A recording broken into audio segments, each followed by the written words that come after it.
Okay, so in this video I want to talk more about the different gods and heroes in Ragnarok.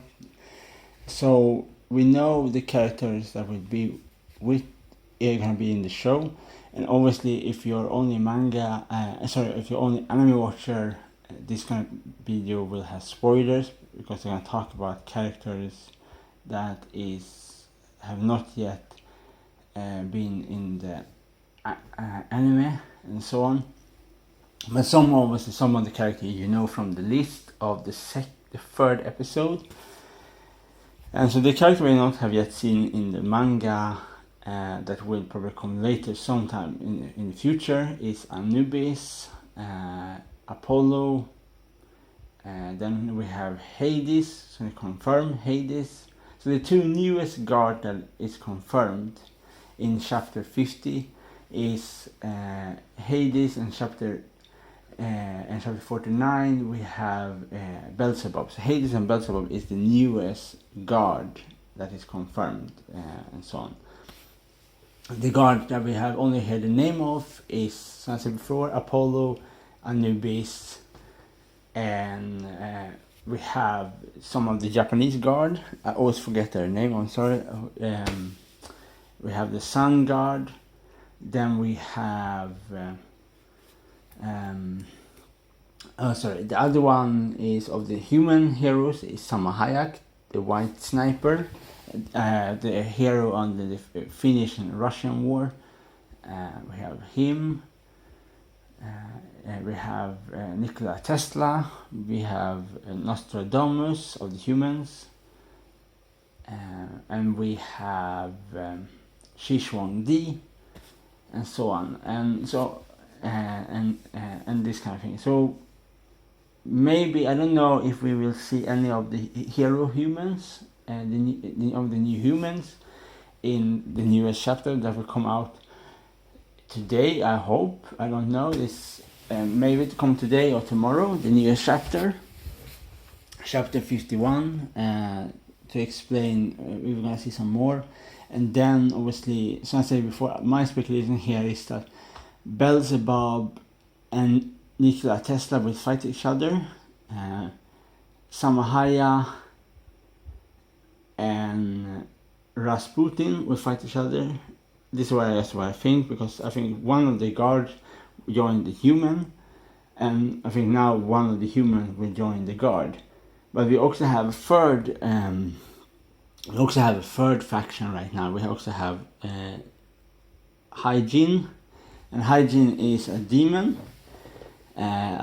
berserker, and this kind of thing. So what I think is a possibility here that we're gonna split up the guards and split up the humans in the end of the Ragnarok. So we're gonna have some of the guards and some of the humans gonna work with the demon. And then we're gonna have some of the guard and some of the human work against the other guards. So but I think the guards that will work with the demons are Loki, Rasputin of the humans, and Beelzebub will work with the demons to take over the power. And the guards that will work with the humans is Zeus,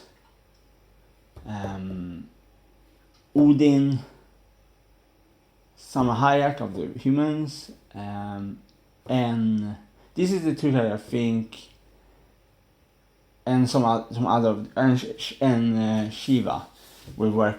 We're gonna work on the good side. So the bad side is Loki, and Rasputin, and Beelzebub. This is just my speculation for what will happen, and so on. And then obviously we have characters like Aphrodite. We do know nothing about. We only know that she likes to watch the fights on the lector, but we don't know what power she have. If she works with 4 stone golems, but we don't know if these stone golems are her power to create them, or is somebody else that create the stone golem for her. So we don't know if she can use them as her weapons, like as her protector guard to protect her, or her fighting implement and this kind of thing. For in Reckoning of Ragnarok, they are more like service to her. They are service. They do service for her, but we don't know if they are weapons. We only know that they are more for her pleasure and amusement, if you can say like that. And we don't know what her real ability is. It's almost like all of the female goddesses so far we have seen in Reckoning of Ragnarok is more for fan service, and they are less for the main story, and like this kind of thing. And fan service simple means in the manga world means looks pretty and do nothing. That is fan service. Fan service, like characters that is not fan service, that is female characters in manga. This example, Nico Robin is not fan service because she have big purpose in the story in One Piece. Nami for the same, she have a big purpose. She makes maps for the whole One Piece world. But specifically characters like Aphrodite in the manga Reckoning of Ragnarok and the anime Reckoning of Ragnarok is so far right now fan service. She's have no purpose so far, but maybe that will change in the future of the story. Maybe she have superpower, maybe she is a super strong character that nobody think of before, but she is depicted in a way that is more fan service, more looking pretty. She is less of a character that people will think of as a strong fighter or a strong tactician. No? But most of the guard are very arrogant in the story Reckoning of Ragnarok. For example, Poseidon and this kind of thing. We never see Poseidon's full power when he fights against Sasaki. So that we never see his third form. Like a new, for example, Hades is probably gonna have free form. Like Zeus have his Damasus form and this kind of thing. So yeah, I really hope for that we're gonna have more information about Aphrodite, what her power is, what her background is, because in the story of Greek mythology, she is a Titan. Aphrodite is not one of the goddesses. She is the Titan. We have Cronus, that is Zeus, Hades, and Poseidon's father, and Aphrodite is Cronus is not Aphrodite's father. So Cronus is a Titan, but Aphrodite is also a Titan in some way. She is born in a different way from the other three gods. And Athena is born from the headache of Hephaestus, the person that worked with the iron in the Greek mythology. So Hephaestus maybe also going to be in the story of Reckoning of Ragnarok sometime. We only know Anubis, that is not of the character that is not shown, but is confirmed to be in the stories. Anubis, Apollo, of the gods, and some we have some of the Japanese gods. I always forget their name. I have to look them up so I know. But we have some Japanese heroes and gods, and this kind of thing. Yeah, so if I can give just my speculation for what I think Aphrodite's power is that she controls her stone golems. That is her weapon. That she can use kind of earthly types of power that she used with the stone golem as her abilities. And is something specific with Aphrodite in the story of Reckoning of Ragnarok, is that we never see her backside. So we never. There's something. I think it's something with Aphrodite in the story that is not what it seems, if I can say it like that. I think she has something that. I think she's older. Obviously, she's very very old. But I think she has something that makes her looks much younger than what she really is in comparison.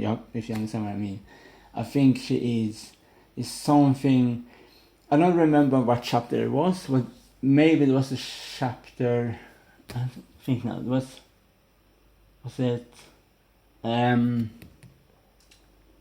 Was a chapter she fall off from her throne of the stone golem, and there was something specifically with her face when she almost fall, and there was something we see when she fall, but maybe that was something specific. I don't know exactly what it was, but it was something that almost show a different face in a very quick term of the picture. I don't remember exactly what chapter it was. If it was chapter 3 or chapter 4, we see that. But obviously in the manga and animation of depiction of Aphrodite is very toned down from what is in the manga. The manga is more in that sense more sensual than the animation is. The animation obviously have to be toned down this kind of thing because it's on Netflix, and Netflix want more people to see the Reckoning of Ragnarok, so they have to take away some part and tone down some part. And obviously every character in Reckoning of Ragnarok is very ridiculously built in the show. So they are none of the character is like looks natural or normal. They look very like extreme style of manga. But that is the fun thing with manga and animation, is that characters can look very strange, because it's not reality, it's fantasy.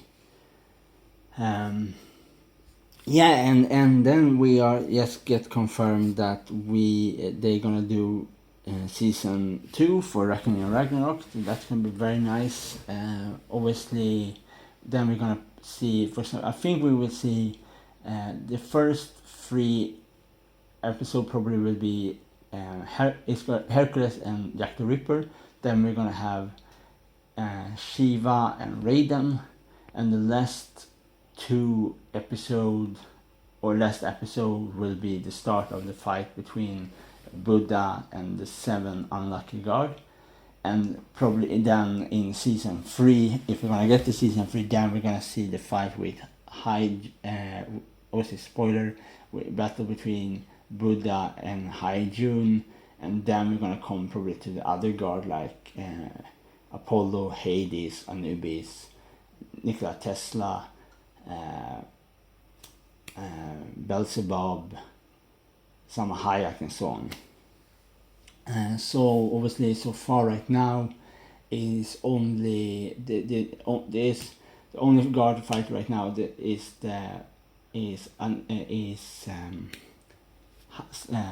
Buddha and High June. I don't know if that battle will end in chapter 51, or we're gonna have to wait for chapter 52 to finally get the end of the fight. And who I think will win the battle in that battle between Buddha and High June, I think that Buddha will win. Buddha will do some kind of abilities, strong abilities to defeat High June. This is just what I think, that Buddha will win. Or if High June wins, that means no other character will get any point, because High June is not a god any longer. High June is a demon, and in the story of Ragnarok, it's the battle between human and god. If seven on the seven god win, then all the human will end the reckoning. If the human win, they will live 1,000 more years. Sorry, they get 1,000 more years on their lifespan. All of the human in humanity. So that's the reason why the human and God fight, because they obviously they get weapons from the Valkyries to help them have a chance against the gods. So they have the same weapon they have in history. For example, Lu Bu has his Hillibard, and Sasaki have his Nodachi, his famous Nodachi. And so all of the characters we see have their famous weapons. So Salma Hayek will have his famous sniper, that sniper model, and so on. So they take abilities from characters from the history and the gods and so on. So the gods have their weapons, but the human get the same weapon. So they have in real history, but the weapon is they upgraded that weapon because it's a Valkyrie inside the weapon to help them stand a chance against the god, and this kind of thing. And they also have power levels. So probably Nikola Tesla will use some kind of machines, electricity and machines, when he fight probably Beelzebub. And Rasputin probably gonna use some kind of stamina and stamina and manipulation. And then you have Nostradamus that can see through the future. The same, in some way similar thing to Odin, that have Mir, one of the god, he used his head to see future. So Beelzebub and Nostradamus, obviously Beelzebub, also gonna interessant if Beelzebub gonna use the kind of fly abilities, like flies and big wasp and this kind of thing to his abilities. Yeah, it will be very interesting to see all the characters' different abilities, what they will bring to the table of the battle. For the future Ragnarok, obviously it's lots of breaks, lots of time to make the chapter Ragnarok, so it takes a long time to see all the chapters. So right now we only are in, if we are lucky, I hope today we're gonna get chapter 51, and so on. Obviously they have chapter 50, but they is not yet translated to English, the English scan, and so on. I think we will give some specifically backstory. That is my prediction right now. I think we're gonna get some specific backstory about Aphrodite in chapter 54. I think we're gonna have some interesting information about her background and how the stone golem is created and so on. Yes, I just predict here. If you tell me in the comments if you look forward to season 2 for Ragnarok animation, and what you most want to see for in that season 2. Obviously, what I most want to see is they make the episode longer. Instead of 25 minutes, that they make the episode 50 minutes, so we can see that we get more episodes. Then we just split them up, and the episodes we take. I really hope that they make the episode longer for each, so we get longer episodes and more time for the episodes, so we don't have to make 3 episodes about Jack the Ripper's backstory, and then we only get 2 episodes for Shiva and Raiden, and then there's 1 episode for Buddha and Samanaki God. So I really hope that we see more things, and I also think they're probably gonna wait with season. They start right now with season 2, but I think they will release season 2 after we have seen more of the gods and humans from the manga That's what we have. They probably want to put in more things into the show in season 2 to get more things in season 2, and they have in season 1, and this kind of thing. That is just my prediction. Yeah, so that's probably everything I really want to say. Okay, hope you like it. Bye.